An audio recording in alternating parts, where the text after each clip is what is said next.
legislation on that front. I want to continue doing that at the national level.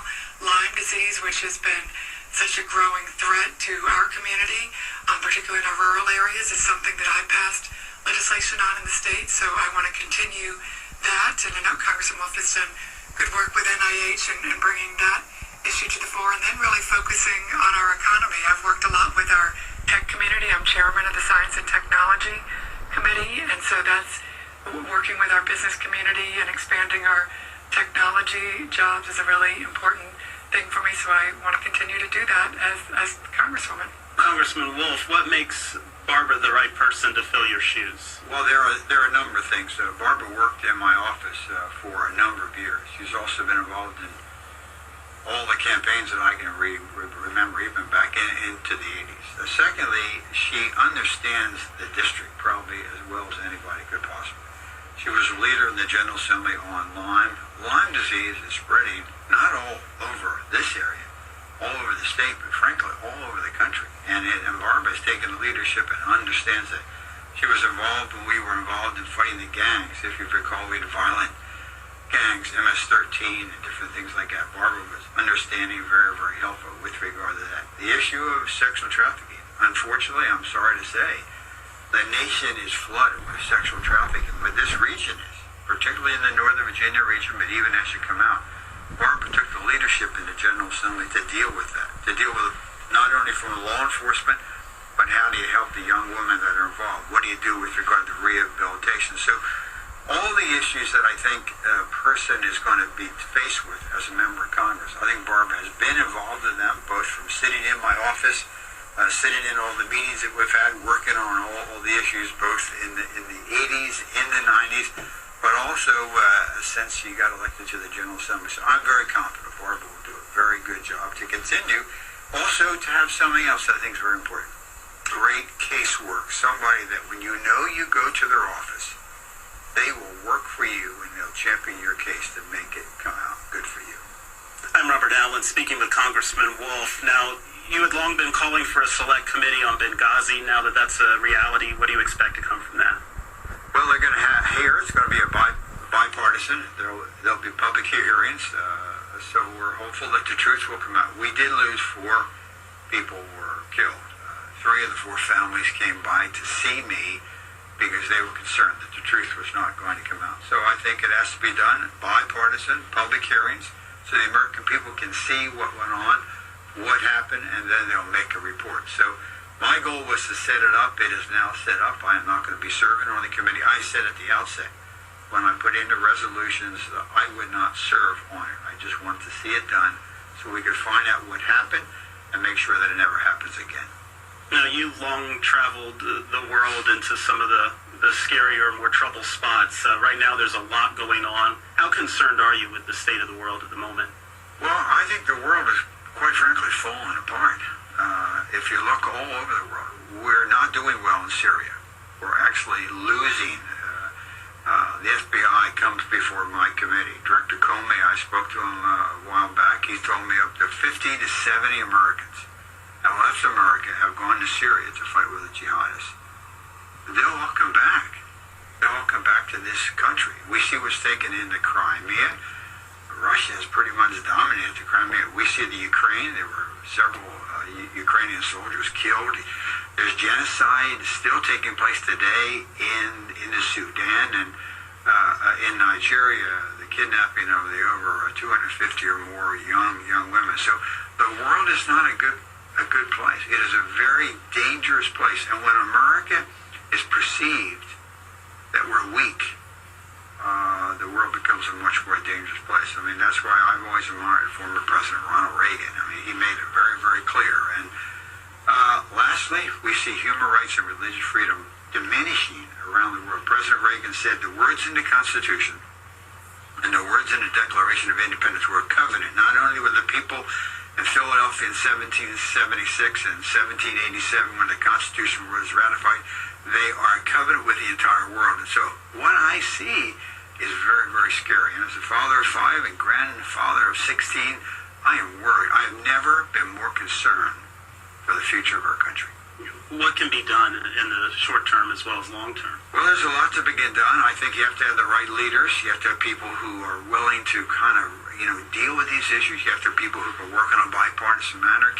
We need healing. We don't need division. We need to deal solely with the debt and the deficit. When America is economically weak, Neil Ferguson, who wrote the book Civilization, who teaches at Oxford and Harvard, said when great nations decline, they decline rapidly. And so we need to deal with this debt and this deficit, because economically, if you cannot deal with this, it impacts on your foreign policy. The Obama administration proposal will be at next year, the American military will be at the same level, the Army will be at the same level that it was in 1941. The world is in some respects more dangerous now than almost, and now it's going to go down to that level. So there is a lot that can be done and should be done and must be done. I'm Robert Allen, speaking with 10th District Republican Congressman Frank Wolf. Now, heroin has become a big concern nationally, but particularly here in this area. You've been instrumental in helping local authorities over the years. Is enough being done at the federal level to help them in this fight? No, and we are doing things. We just marked up my bill. We have money with regard to heroin. What we need to do, though, and I'm going to be doing a letter to the governor asking all the members of the Virginia General members of the Congress, Republican and Democrat, to sign it. We need a task force here in the state of Virginia, modeled after the one that we help and support on the task force, the drug task force that we have in the northern Shenandoah Valley. This thing is exploding. I think in 2012, one person died of a drug overdose out here. I think last year it was 12 or 13, and now they're almost up to that level, and we're only in May. But it's not only happening here. It's happening in McLean. It's happening in Ohio. It's happening all over. And so I think what we need in the state of Virginia is a major task force, because this thing is going to hit every region of our state. Well, we don't have a whole lot of time left, but I know immigration reform is a hot topic. What are your expectations over the coming months of anything being done there? I doubt that there will be anything done. I think the concern is many people in the Congress, I think you have to deal with the issue of the borders.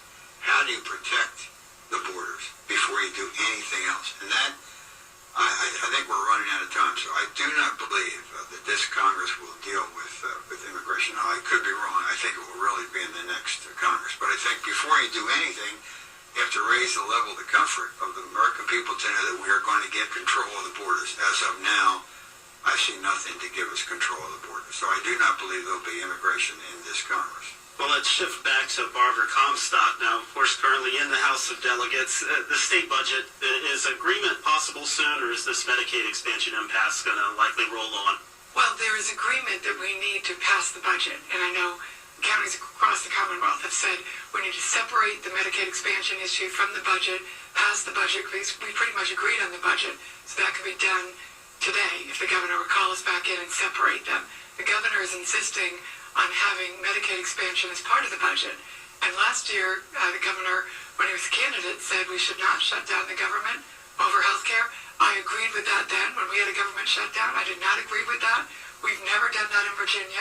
We get our budget done on time, we balance it, and we take care of getting resources to our counties, because everybody right now is waiting to have a school budget done, their local county budgets, and this is holding it up. So we need to get over this impasse, separate the issues, and then the issue of Medicaid expansion can be debated separately. Well, we are out of time for this week. We could talk for hours with the two of you here. Wish we did have more time. Congressman Wolf and Barbara Comstock, thanks so much for being on the show.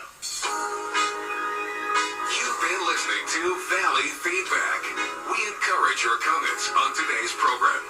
Valley Public Affairs presentation of Centennial.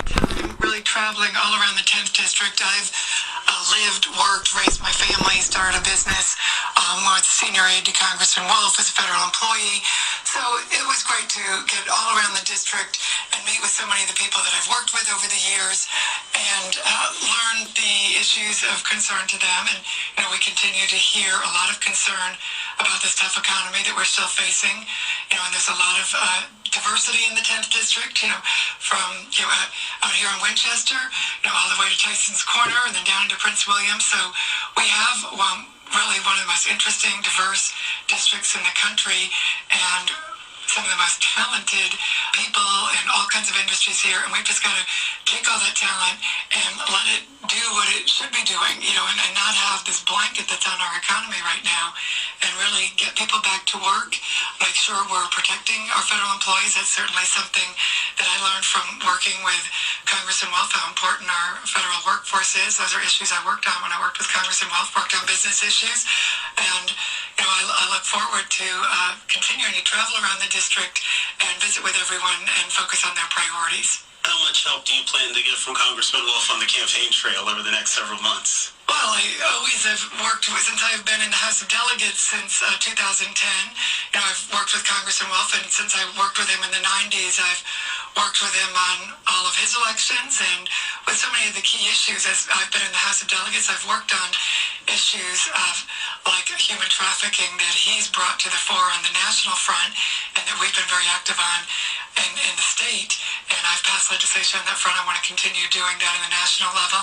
Lyme disease, which has been such a growing threat to our community, particularly in our rural areas, is something that I passed legislation on in the state. So I want to continue that. And I know Congressman Wolf has done good work with NIH and bringing that issue to the fore, and then really focusing on our economy. I've worked a lot with our tech community. I'm chairman of the Science and Technology Committee, and so that's working with our business community and expanding our technology jobs is a really important thing for me, so I want to continue to do that as Congresswoman. Congressman Wolf, what makes Barbara the right person to fill your shoes? Well, there are a number of things. Barbara worked in my office for a number of years. She's also been involved in all the campaigns that I can remember, even back into the 80s. Secondly, she understands the district probably as well as anybody could possibly.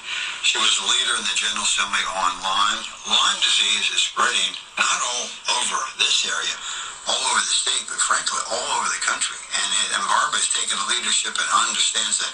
She was involved when we were involved in fighting the gangs. If you recall, we had violent gangs, MS-13, and different things like that. Barbara was understanding, very, very helpful with regard to that. The issue of sexual trafficking, unfortunately, I'm sorry to say, the nation is flooded with sexual trafficking, but this region is, particularly in the Northern Virginia region, but even as you come out. Barbara took the leadership in the General Assembly to deal with that, to deal with not only from law enforcement, but how do you help the young women that are involved? What do you do with regard to rehabilitation? So all the issues that I think a person is going to be faced with as a member of Congress, I think Barbara has been involved in them, both from sitting in my office, sitting in all the meetings that we've had, working on all the issues, both in the 80s, in the 90s, but also since she got elected to the General Assembly. So I'm very confident Barbara will do a very good job to continue. Also to have something else I think is very important. Great casework. Somebody that when you know you go to their office, they will work for you and they'll champion your case to make it come out good for you.